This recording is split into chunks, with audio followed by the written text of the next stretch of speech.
Hello guys, this is Prachi. तो आज इस मूवी की बात मैं आपसे करूंगी। ये एक रियल लाइफ इंसिडेंट से इंस्पायर्ड है। जी हाँ दोस्तों, I am talking about the bridge curse movie जो रिलीज हुई थी 2020 में। तो ये मूवी कितनी ज्यादा इंटरेस्टिंग है और किस तरह के इसमें ट्विस्ट आते हैं और इसकी स्टोरी क्या है, ये तो आपको वीडियो देखकर ही पता चलेगा। So not taking your more time, let's start the video. Movie की स्टार्टिंग होती है 28 फरवरी 2016 को, जहां कुछ स्टूडेंट टांगो यूनिवर्सिटी के एक ब्रिज पर जाते हैं जिसे फीमेल घोस्ट ब्रिज के नाम से जाना जाता है। और ये भी कहा जाता है कि वहां एक लड़की अपने बॉयफ्रेंड के साथ भागने के लिए गई थी, जो कि 28 फरवरी की रात को वहां पे वेट कर रही थी। बट उसका बॉयफ्रेंड वहां पे नहीं आया तो उसने ब्रिज से कूदकर अपनी जान दे दी, जहाँ आज भी उसकी आत्मा भटकती है और इसलिए ये फीमेल घोस्ट ब्रिज के नाम से फेमस हो गया। और साथ ही ये भी कहा जाता है दोस्तों कि इस ब्रिज पर टोटल 13 सीढ़ियां हैं, लेकिन 28 फरवरी की रात को 12 बजे यहाँ पे 14 सीढ़ियां हो जाती हैं, जहाँ उन सीढ़ियों पे चढ़ते हुए पीछे देखना नहीं चाहिए। और अगर ऐसा कोई करता है तो उस लड़की की आत्मा आकर उसे मार देती है। ये सब कितना सच है कितना नहीं, इसे टेस्ट करने के लिए वहाँ कॉलेज के कुछ स्टूडेंट्स जाते हैं और करस टेस्ट परफॉर्म करते हैं। गाइस, ये सब वो लाइव शूट कर रहे थे, जिससे काफी सारे लोग देख भी रहे थे। और जहां वो अपने एक दोस्त वेन को चेयर पे बैठा देते हैं उसकी आंखों पे ब्लाइंड्स लगाकर, और उसके बाद वो धीरे धीरे स्टेयर्स चढ़ता है और साथ ही वो काउंटिंग भी करने लगता है। तो वो जाकर उसे रोकते हैं, पर गाइस वहाँ 14 सीढ़ियां सच में बन जाती हैं। तभी चेयर वहाँ पे हिलने लगती है और जैसे ही वो पीछे मुड़कर देखते हैं, वो वापस अपने दोस्त की तरफ मुड़ते हैं तो वो गायब हो चुका था। और वो सब वहाँ पे बुरी तरह से डर जाते हैं और ये रियलाइज करते हैं कि उन्होंने पीछे मुड़कर देख लिया है, जो कि नहीं देखना चाहिए था। जहाँ कुछ टाइम बाद ये न्यूज आती है कि वो 5 स्टूडेंट ब्रिज पर रहस्यमय तरीके से मारे गए हैं। और वहाँ इस घटना के 4 साल बाद यानी 28 फरवरी 2020 को लीप ईयर के टाइम पे लिंसो नाम की एक रिपोर्टर उस घटना के बारे में पता लगाने के लिए आती है कि आखिरकार उन सबके साथ में हुआ क्या था। जिसके बाद वो ज्योतिष की एक वायरल वीडियो देखने लगती है, जो कि ये बता रहा था कि उस ब्रिज पर लीप ईयर में 28 फरवरी के दिन जिस भी इंसान की मौत होती है वहाँ उन सभी की आत्मा कैद हो जाती है। जहाँ वो ये भी प्रेडिक्शन करके बताने लगता है कि जो घटना 4 साल पहले यानी 2016 में वहाँ पे हुई थी वो आज भी होगी, क्योंकि आज 28 फरवरी 2020 है, यानी कि आज भी उस कर्स्ड ब्रिज पे 5 लोग मारे जाएंगे। तो दोस्तों, कहानी फ्लैशबैक में जाती है, जहाँ वो वही 5 दोस्त डरकर यूनिवर्सिटी के अंदर भाग जाते हैं। तभी वहाँ पे वेन दिखाया जाता है, जो कि काफी खुश हो रहा था क्योंकि उसने इनके साथ में प्रैंक किया हुआ था, लेकिन एक्साइटमेंट के कारण वो पीछे मुड़कर देख लेता है और बुरी तरह से डर जाता है, क्योंकि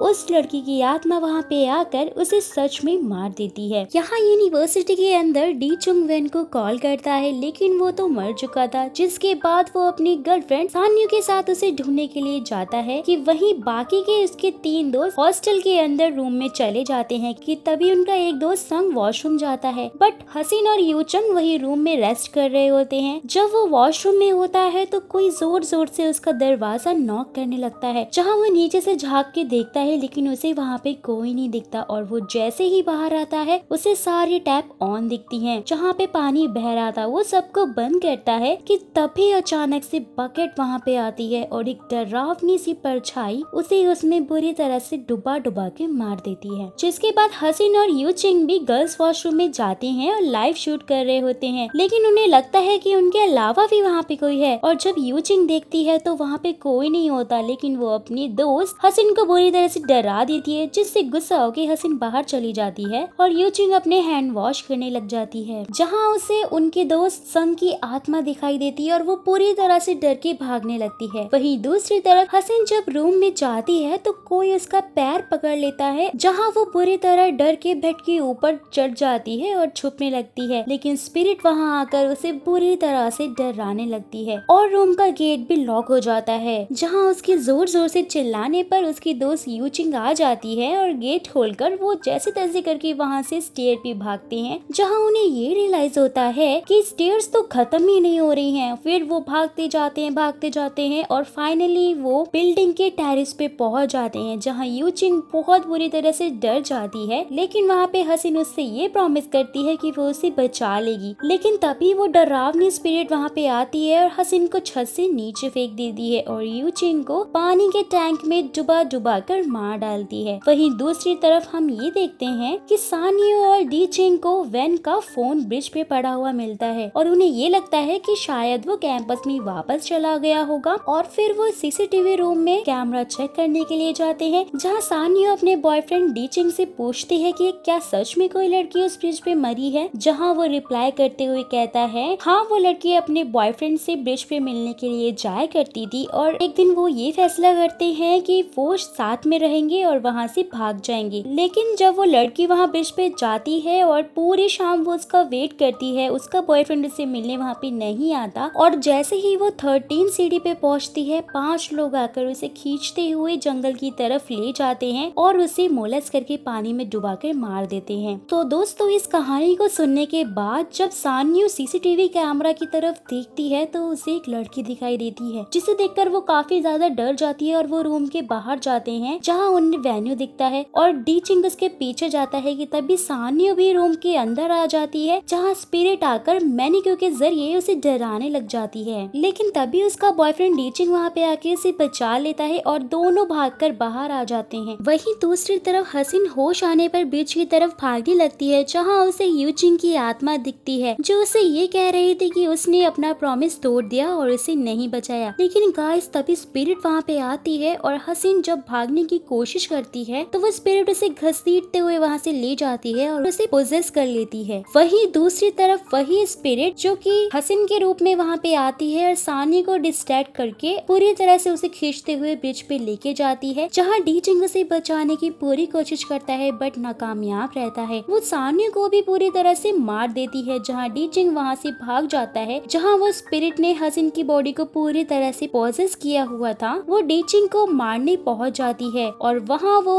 उससे रिक्वेस्ट करते हुए कहता है कि वो उसे छोड़ दे, उसके बदले में वो कुछ भी करेगा। जहाँ हसीन ये कहती है कि आज 5 लोगों को तो मरना ही होगा और वो उसे एक पत्थर उठाकर देती है और वो कहती है कि वो उससे मार दे, क्योंकि ऐसा करने से उसकी जान बच जाएगी। और उतने में ही वो डरावनी स्पिरिट वहाँ पे आकर डी चिंग पे अटैक करने लग जाती है, जहाँ हड़बड़ी में घबराते हुए वो हसीन को मार देता है और इस तरह से 5 लोग मारे जाते हैं। तो कहानी यहाँ से प्रेजेंट टाइम में शिफ्ट होती है और दिखाया जाता है कि रिपोर्टर को पता चलता है कि 2016 में गाइस वहाँ पे 5 नहीं बल्कि 6 स्टूडेंट गए थे, लेकिन पुलिस रिकॉर्ड में सिर्फ 5 का ही जिक्र है, जहाँ से उसे छठे स्टूडेंट का पता चलता है। पुरानी फाइल और फोटोग्राफ के जरिए उसे पता चलता है कि 2012 में सेम ऐसा ही केस हुआ था। 2012 में भी 5 स्टूडेंट वहाँ पे गए थे और मारे गए थे, जहाँ उसे ये पता चलता है कि 2012 और 16 में हुए इंसिडेंट में जो लोग थे उनमें से हसीन कॉमन है। यानी दोस्तों, हसीन ने 2012 में सेम करेज टेस्ट अपने दोस्तों के साथ में किया था, जहाँ उसने स्पिरिट से ये सौदा किया था कि अगर वो उसे छोड़ देगी तो वो हर 4 साल बाद यानी लीप ईयर में 5 स्टूडेंट को वहाँ लाएगी ताकि स्पिरिट उसे मार सके। जहाँ वो इस डील से 2012 में तो बच गई थी, लेकिन वो 4 साल से उसी स्पिरिट के कंट्रोल में थी। So come back to the movie.